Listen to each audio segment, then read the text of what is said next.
For the first time, Jalen Green talks about his exit and trade from the Houston Rockets. His comments may be a little bit surprising to some. Also, a random NBA exec says that the Pistons could have beaten the Knicks if they had Jaden Ivey. And we're going to talk about Lawrence Frank and his stipulation in regards to Chris Paul. We'll talk about all that plus more right after this. Welcome to the number one place for your daily basketball news and analysis, NBA Central. What's going on, basketball fans? Welcome to another episode of NBA Central, your number one spot for everything basketball related. I'm the host, Hayes, but more importantly, you guys can follow the channel at NBA Central Pod on every social media platform we happen to be on. With that said, let's go to get into this content for today, y'all. Jalen Green talks about his exit from the Houston Rockets, and his response is actually quite mature. It says this: "So I miss Houston and all my guys down there, but I'm smiling, man. I get to play basketball for a living. How can I have a bad day? Every day I'm hooping is a good day. H-Town, thank you for the love. For real, thank you. And if I bust y'all ass for 30 next season, just remember the good times." He also goes on to talk about the fact that he understands that it's just a business in regards to trading. He said, hey, I might have traded myself when it came down to it. And I think that just shows a level of maturity from the young man that, you know, not everybody has in regards to being traded. I even like the little dig saying, if I bust y'all for 30, like, great. And that should be your goal. Like, part of being traded and this whole thing is that people are going to look at, hey, how do you fare against your former team the next time you play them? And so Jalen Green's comments in this, I don't think are anything bad. If anything, I think that it shows he has the right mindset about it and the right level head about what needs to happen next. And the fact that this is just business. This may not be the last time he's traded. It may not be the last time he changes teams. You know, you never know what the future is going to hold. But the NBA is a business. The NBA, it can ebb and flow. It can go any way that you want it to go. And the story, like, he's still very early on into his NBA career. And if anything, Jalen Green should very well use this as motivation, because guess what? They traded you because they felt like they could get somebody better to help them win the title. They traded you because they felt like you were somebody who could be holding them back from winning a title. There's all those things that could go into it as far as storylines and things like that. So Jalen Green is going to a situation in Phoenix that they're trying to clean up their own shit, right? They're trying to figure it out. He's going to have a guy like Devin Booker there. They've added some nice young talent. They added Mark Williams as center. I'm really excited to see what this Phoenix Suns team could look like. Now, I still have my concerns over them not having a legitimate point guard there. That's just my personal opinion. It is what it is when it comes down to it. But, you know, I think overall, Jalen just shows, again, that level of maturity, that level headedness, and, you know, he gets a focus now on going in and doing the right thing. And I can't tell you how many people leave comments all the time like they get to play basketball. Now, I for one, think it's more than that. Like, they're used for marketing. They're used to push a sport. They're used to sell TV deals. So, of course, they're going to get paid a lot of money because they generate a lot of money. But the fact of the matter is they do get to play a game for a living. It's just like I get to talk behind this mic for a living. It's a blessing to be able to do that. It's a blessing to be able to use your God-given talents to go out there and feed your family. And that's just really what it comes down to. And so Jalen Green, a talented young player who has some serious flaws in his game. But guess what? A lot of people at his age are going to have those flaws. Now it's about how Jalen Green goes out and uses this for motivation. And what's next for Jalen Green is one of the huge questions here. And we'll see what that holds in store. One of the other, another from one young player to another young guard, Jaden Ivey, right? So we talked about Spot Track's interview, well, not interview, but article that they came out with from Kevin Smith in regards to a lot of conversations he had around the NBA with different executives and things like that. And he did say that one of the NBA executives, which he gathered a quote from in regards to the Pistons, says this: "Those guys are key for us. We're not cap space Pistons anymore. We're the playoff Pistons now. If we want to keep being the playoff Pistons, we need to be really smart from here on out." Going on to also say that had they had Jaden Ivey, they could have beaten the Knicks, saying this: "That means finding the right deal for us and our players. We love the way both Jalen and Jaden have developed. Look, if we had Jaden last year, we would have won our first playoff series ever. We believe that 100%. We're hopeful we can get extensions done with both of those guys to keep them in Detroit for a long time." Jaden Ivey is a player that we just talked about, I believe, on yesterday's episode, in which I think it was Bobby Marks stressed that the Pistons should consider trading Jaden Ivey and that he's somebody to look out for being on the move at the trade deadline. The Pistons are building a nice young repertoire and roster, right?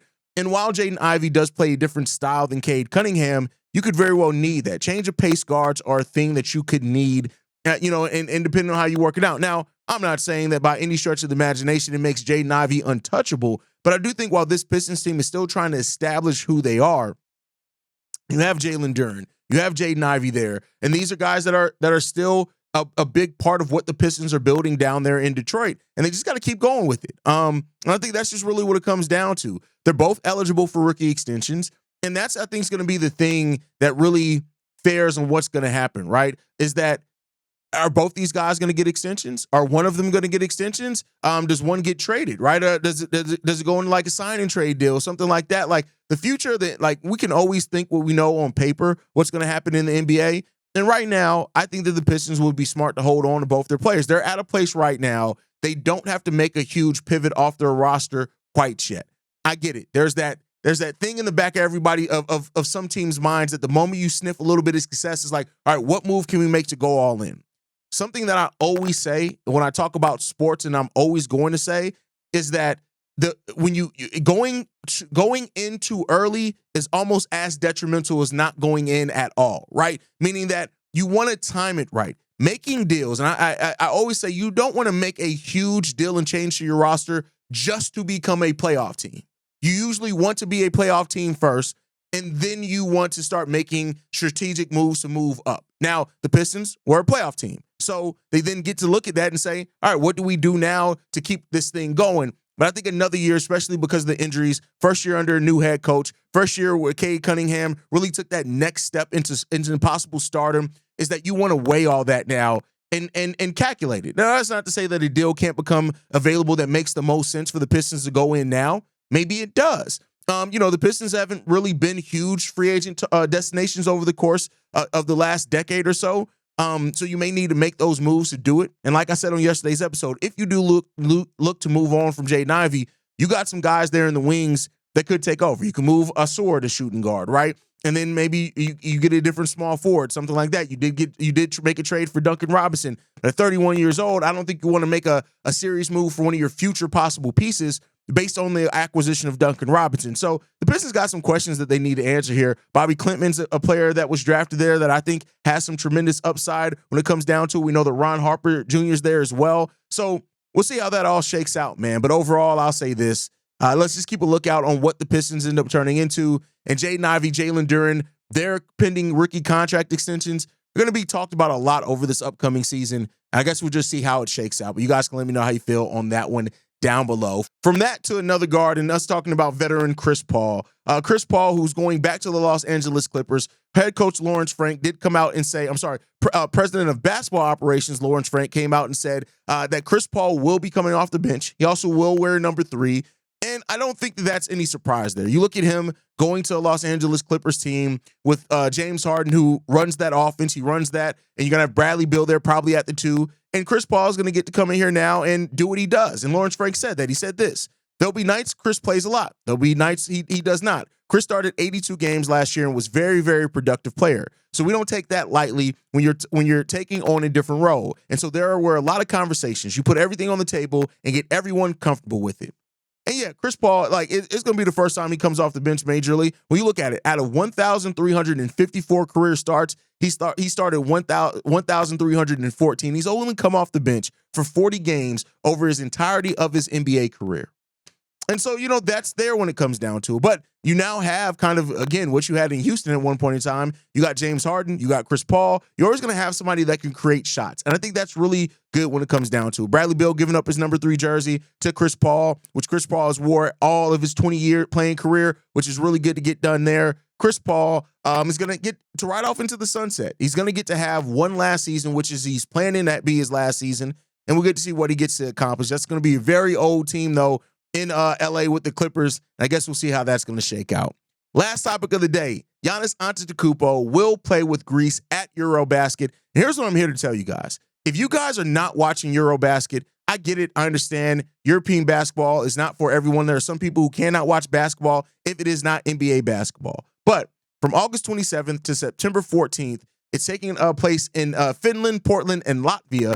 Make sure you guys check out this. If you're basketball aficionados, it's going to be fun. EuroBasket is fun every single year. If there's interest here on the channel, we will cover it. Maybe we'll even live stream a couple of games, live calls for that if I can get the guys together, because it's usually really, really good quality basketball. And it's kind of the last bit of basketball you get to set yourself up before training camps in the NBA open a couple of weeks before that. So it could be fun. And that's right around the corner. We're talking about basically a month away until that happens. So, check in for EuroBasket. A lot of your favorites are going to be playing in there. Luka's going to be playing. I think Jokic is going to be playing. Nikola Vucevic is going to be playing. So you're going to have some players playing in EuroBasket. I think it's going to be very fun to watch. So make sure you guys stay in tune with us to check that out. But that's my time for today. Make sure you guys are following us at NBA Central Pod. You can send us any feedback, questions, comments, concerns, NBA Central Show at gmail.com. And then lastly, if you want to leave a text message and our voicemail for the mailbag, the number to do so,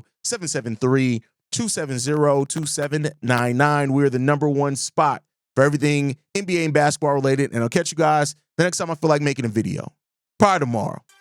Peace, y'all. This has been a presentation of the Breaks Media.